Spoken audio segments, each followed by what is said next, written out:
dumikit na yung mga pampalasa, ito ay gagawin natin garlic adobo.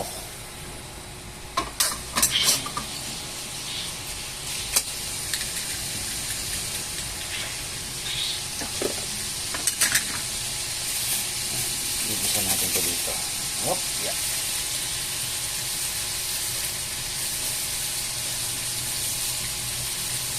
Siguro mga 2 pirasong bawang ito. 2 buko. So, yung mga pampalasa guys, nilagay ko na, mga ka-appear, nilagay ko kanina. Look.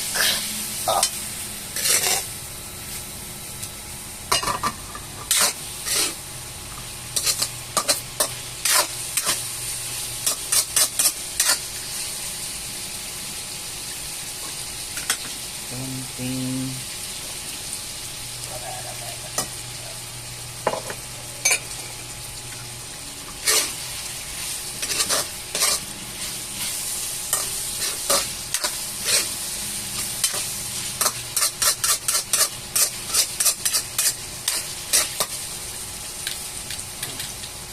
Pagmantikain lang muna natin siya ng konti.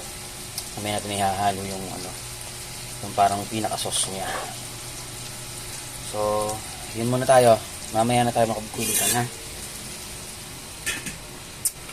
Apir tayo.